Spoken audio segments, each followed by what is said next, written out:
I thought I found that par baking right on the oven rack was the best way to make grandma pizza. But the last video, I took it a step further by par baking directly on the oven rack versus a preheated pizza stone. And the pizza stone definitely helped the bottom crust to brown more.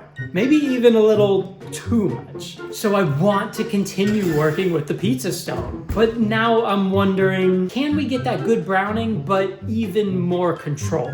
Maybe even better. Today, I'm baking the exact same pizza 2 ways. Same dough, same pan, same pizza stone I've been using, same total bake time. But this time, both pizzas will be baked on the pizza stone, and only one of them gets a par bake. The other will bake straight through. Oh, and there's one more change. I'm moving the oven rack 1 notch higher so that the stone still heats the bottom, but not as aggressively as last time. Will this give us a crisp, evenly browned bottom on both methods? Or will one be better than the other? I genuinely don't know, so let's find out. The moment of truth here. This is the par bake. The cheese and sauce look kind of like they normally do. The cheese looks nice and white, but still golden brown in some spots. And the sauce is that nice, deep, rich red of that cento crushed tomato. Edges look a little bit different this time, honestly. This edge right here has that typical kind of frico edge that I'm familiar with. But as I start going around the sides here, it actually is a little bit less consistent on this one. So this one was a little bit strange to me. I'm not sure if that's because of the pizza stone or not yet. But how about the undercarriage? It definitely looks improved. This one is pretty interesting here because it has all that browning throughout and really just one little spot here where it's a little bit underdone. Overall, with the stone, I would say this is the best result of an undercarriage that I've had so far. Okay, now this one here is the straight through bake. Cheese, again, looks kind of familiar. It's well darkened. It's way more darkened than the par bake. That makes sense. It's been in the oven longer. Sauce looks the same. The sauce, in my opinion, never really changes its look based on how long it's been in the oven, at least when we're talking about just 12 minutes. The edge crust, again, looks a little bit different to what I'm used to. And I think I'm coming on to a reason why here. I'll get to that in a minute. I will say this edge looks more finished than the par bake does. Again, I think it just makes sense. The cheese has been in the oven with the dough longer, and so it's had more time to form this frico crust going around. It looks similar to what I'm familiar with on experiments before this. But how about the undercarriage?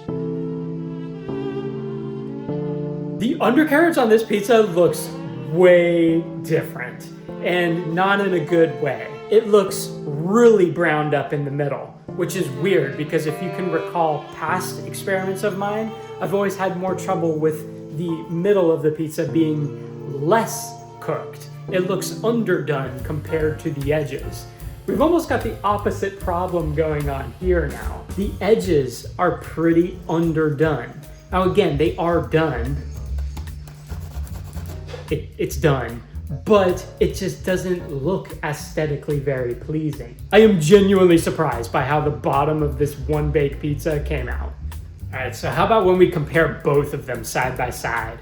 This is the par bake, this is the straight through bake. Again, when I'm holding them side by side, I think you can clearly see that the cheese is much lighter on this one with some browning, and the cheese on this guy is much darker. Sauce looks the same on both, really. The edge looks pretty different on these.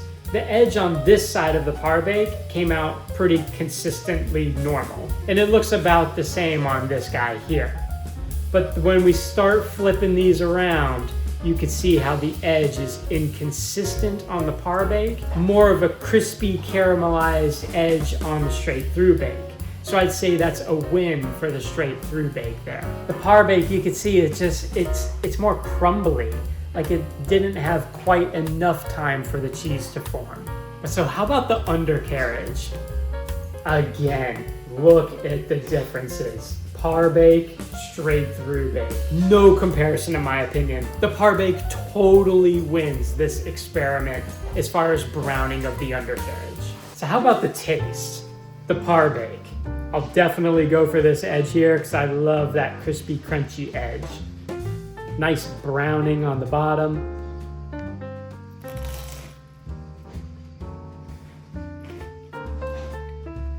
And it's good. It tastes like, it kind of normally does for me. Though I would say that the edge is slightly less crunchy, which I miss. And then the straight through bake. Nice Frico edge all the way around on this slice. Kind of spoiled for choice when you can pick a side to start with.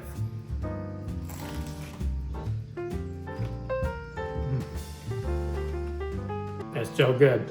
So why did the par bake edge come out a little less consistent than the straight through bake? The answer, I believe, is because the cheese and the dough were not in the oven together for long enough for it to form that Frico edge. On the straight through bake, the cheese and the dough were in the oven together for 12 minutes, and that gave it a little bit more time to form a more consistent edge. Now, how about this beautifully browned undercarriage? I believe this par bake method continues to win for me personally because the dough has a little bit more time to bake on its own. The cheese, the sauce, it's not on top of the pizza kind of stealing heat away. And it allows the dough to just rise and do its thing before you top it. I believe that led to a really consistent browned undercarriage. And I think to back that point up, we see the opposite on the straight through bake.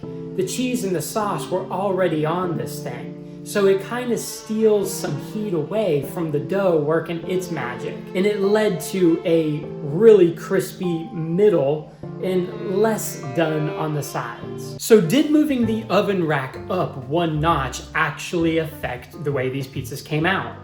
Yes. I believe moving the pizzas further away from that heat coil on the bottom actually allowed the bottom to brown up really nice and evenly crispy.